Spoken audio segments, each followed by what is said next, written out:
જય દાસારામ મિત્રો. તો આજે એક નવો દિવસ અને પાછી એક નવી એક સફર. તો આજે આપણે હવે તમને લઈને જઈ રહ્યા છે સપ્તશૃંગી, જે નાસિકની આસપાસ આવેલું છે, અને સાપુતારા જઈએ તો આપણે રસ્તામાં આવે છે. તો ચાલો હવે તમને આપણે તેની સફરમાં લઈને જઈ રહ્યા છે અને તમે સપ્તશૃંગી તમને દેખાડશું. સામે જે તમને પર્વત દેખાઈ રહ્યો છે તેમાં તમે આ ઝીરો કરેલું નિશાન તમે જોઈ શકો છો. કહેવાય છે કે જ્યારે મહિષાસુરે બધાય દેવતાઓ પર વિજય મેળવ્યો હતો ત્યારે બધાય દેવતાએ અંબાજીની પ્રાર્થના કરી હતી, મા દુર્ગાની. અને દુર્ગાજીએ જ્યારે એની સાથે લડાઈ કરી ત્યારે એક તીર ન્યા જઈને લાગ્યું હતું.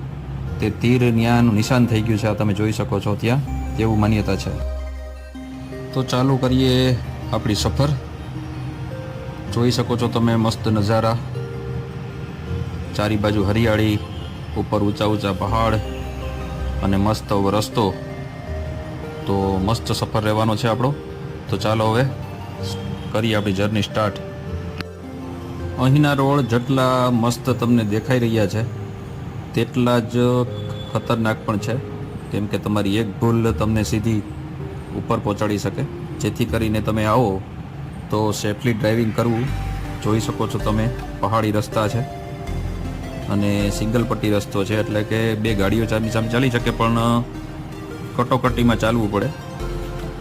રસ્તો તો સારો જ છે, પણ તમારે ધ્યાન રાખીને ચલાવવું પડે, જેથી કરીને અકસ્માત ન બને.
ગાડીઓની લાઈન જોઈને હવે એવું લાગે છે કે હવે આપણે ડેસ્ટિનેશન ઉપર પહોંચી ગયા લાગે છે, કેમ કે આ બધી ગાડીઓ અહીં સુધી પાર્કિંગ છે, એટલે મને એવું લાગે છે કે આગળ આપણે પાર્કિંગની પણ અસુવિધા રહે.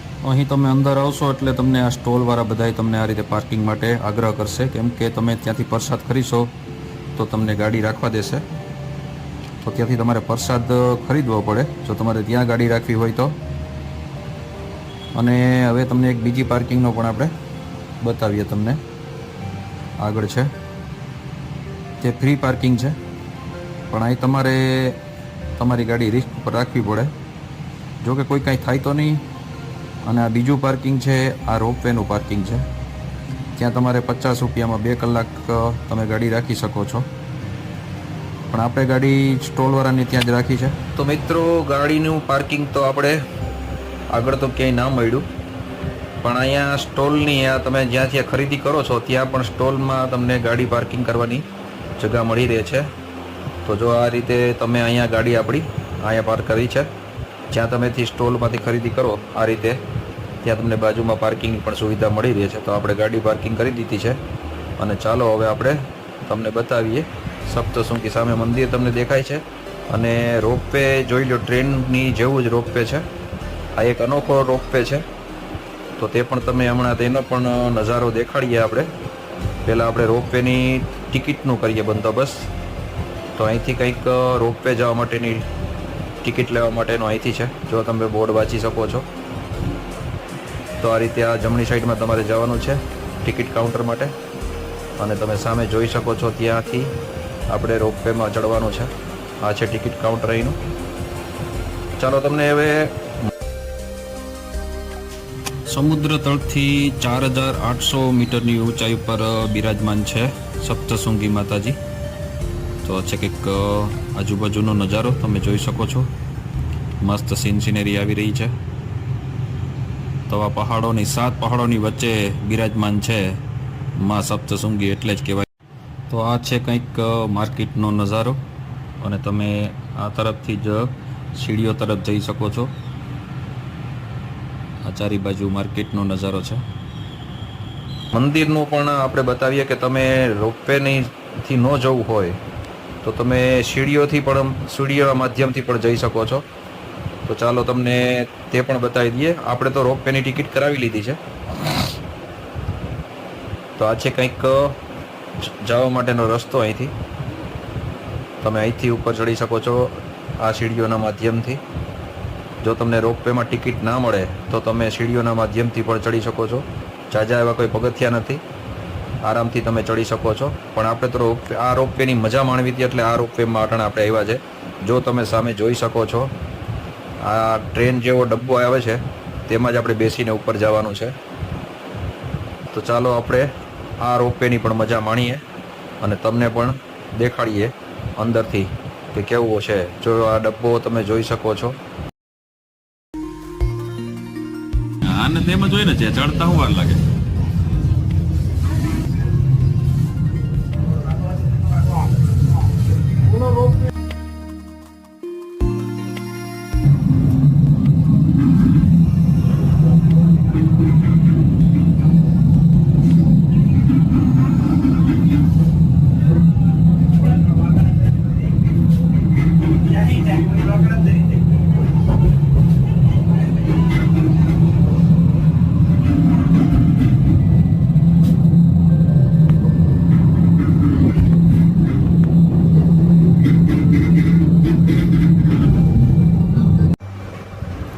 સપ્તશૃંગીની વાત કરીએ તો વાણી ખાતે આવેલું એક હિન્દુ તીર્થસ્થાન છે.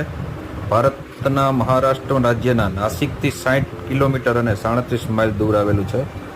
હિન્દુ પરંપરા અનુસાર દેવી સપ્તશૃંગી નિવાસીની 7 પર્વત શિખરોની અંદર રહે છે. સપ્ત એટલે 7 અને શૃંગ એટલે શિખરો. તે ભારતના નાસિક નજીક એક નાના ગામ કાલવન તાલુકાના નંદુરીમાં સ્થિત છે. મરાઠાઓ અને કેટલાક હિન્દુ જાતિના લાંબા સમયથી દેવીની પૂજા કરે છે અને કેટલાક તેમને કુલદેવી તરીકે પૂજા કરે છે. મંદિર સુધી પહોંચવાના માટે આપણે 510 પગથિયા ચડી અને ઉપર જવું પડે છે. નીચેથી મંદિર સુધી જવા માટે ટ્રસ્ટીઓ દ્વારા રોપવેની પણ સુવિધા કરેલી છે, જેમાં તમે હમણાં આપણે બેસીને આવ્યા તે જ રોપવે. તેનું કામ 2018માં શરૂ થયું હતું. આ ટ્રોલીમાં કુલ 6 કોચ હોય છે અને એક કોચમાં 10 મુસાફરો બેસી શકે છે. આ ટ્રોલી મંદિર સુવિધા પહોંચવા માટે 3 મિનિટનો જ સમય લે છે. સ્ટેશનથી ટ્રોલી ઉપર મંદિર સુધી જવા માટે મુસાફરો 20 થી 25 સીડીઓ ચડવી પડે છે. આ ટ્રોલી દરરોજ લગભગ 5000 મુસાફરોને લઈ જાય છે. ભક્તો દરરોજ મોટી સંખ્યામાં અહીં મુલાકાત લે છે. આ મંદિર મહારાષ્ટ્રમાં 3.5 શક્તિપીઠોમાંનું એક મંદિર છે, પૈકી એક જાણીતું છે અને આ મંદિર ભારતીય ઉપખંડ સ્થિત 51 શક્તિપીઠોમાંનું એક છે. તે સ્થાન છે જ્યાં સતી ના અંગોમાંથી એક તેનો જમણો હાથ પડ્યો હોવાનું કહેવાય છે. મહારાષ્ટ્રના 3.5 શક્તિપીઠોમાંનું એક આ શક્તિપીઠ પણ છે. અહીં માતાજીને અઠવાડિયાના દર જ દિવસે અલગ અલગ વસ્ત્રો પહેરવામાં આવે છે, અલગ અલગ શણગાર કરવામાં આવે છે તો તેના કલર પણ અલગ અલગ દર દિવસના દિવસે આ રીતે તમે જોઈ શકો છો. સોમવાર, મંગળવાર, બુધવારે આવા કલર, ગુરુવારે આવો કલર, શુક્રવારે આવો, શનિવારે, રવિવારે આ તમે અલગ અલગ કલર જોયા. તે રીતે એનું શૃંગાર કરવામાં આવે છે અલગ અલગ કલરોથી. ભારતના 51 શક્તિપીઠોમાંનું એક આ પણ શક્તિપીઠ જ કહે છે. અલગ અલગ માન્યતાવાળા મંદિર છે જેમાં ભક્તોની ગાઢ આસ્થા અને શ્રદ્ધા છે. નવરાત્રિના તહેવારોમાં દુર્ગાનો મુખ્ય તહેવાર છે, જેમાં 9 દિવસોમાં એક ધારી અલગ અલગ સ્વરૂપે માની પૂજા કરવામાં આવે છે. સાથે સાથે મંદિરમાં બહુ મોટી સંખ્યામાં ભક્તો પોતાની મનોકામના અને પૂર્તિ માટે અહીં પહોંચે છે. ધાર્મિક માન્યતા અનુસાર મહારાષ્ટ્રમાં દેવીના 3.5 શક્તિપીઠમાંનું એક આ શક્તિપીઠ છે. તો ચાલો બાજુમાં હવે કાલ ભૈરવનું પણ મંદિર છે, ત્યાંના તમે દર્શન કરાવીએ. તો આ છે કાલ ભૈરવ મંદિર, આ તરફ જવાનું છે અને અહીં છે મંદિર કાલ ભૈરવજીનું. તો ચાલો આપણે પણ ત્યાંના પણ દર્શન કરીએ અને તમને પણ દર્શન કરાવીએ. તો ચાલો કાલ ભૈરવના પણ દર્શન આપણે કરી લીધા છે.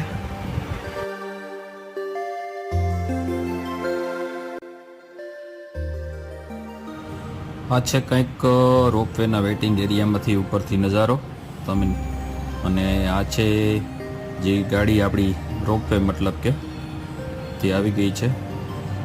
તો આવી રીતે કંઈક આવી છે ડબ્બો, અને ચાલો આપણી ગાડી ચાલુ થઈ ગઈ છે. તો હવે આપણે નીચે ઉતરીએ અને પછી તમને નીચેના નજારા થોડા ઘણા દેખાડીએ. માત્ર 3 જ મિનિટ લાગશે, આપણે ઉતરવામાં કોઈ જાજી મિનિટ લાગવાની નથી. તો ચાલો હવે આપણે નીચે તમને મળીએ.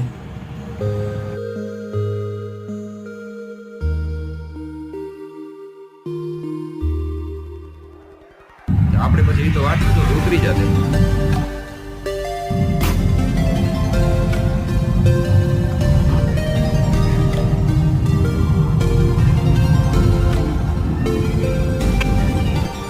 તો હવે આપણે રોપવેમાંથી ઉતરી ગયા છે અને 120 રૂપિયા ટિકિટ છે અહીંયા. ને બુઝુર્ગો માટે મતલબ કે સિનિયર સિટીઝન માટે થોડાક અડધા થઈ જાય છે અહીંયા ટિકિટ માટે. તો આનો સમયની વાત કરીએ તો સવારના 9 થી 8:30 વાગ્યા સુધી રાતના આ રોપવે ચાલુ હોય છે. અને આ છે કંઈક એનો અંદરનો એરિયા, અને આ છે એમ્યુઝમેન્ટ પાર્ક અહીંનું, અને આ છે એનો વેઇટિંગ એરિયા. અને અંદર જ તમને વેઇટિંગ એરિયાની અંદર જ તમને આવી રીતે શોપિંગની અલગ અલગ દુકાનો મળી રહેશે, અને રેસ્ટોરન્ટ પણ અંદર મળી રહેશે. તો તમારે જો કંઈ પરચેસ કરવું હોય તો.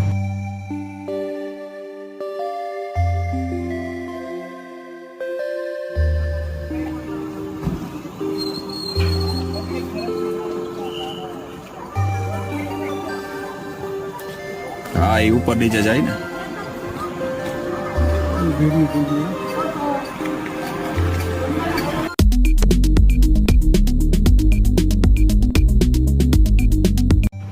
તો ચાલો હવે આપણે મિત્રો દર્શન પણ કરી લીધા, અને આ રોપવે સામે તમે ચાલી રહ્યો છે જોવો છો તેની પણ મજા માણી લીધી. તો હવે અહીંયા માર્કેટમાં જોઈએ, જો અહીંયા કંઈ નાસ્તો પાણી આપણે મળી જાય તો થોડો ઘણો કટક બટક કરી અને પછી આપણે નીકળીએ. તો આવજો.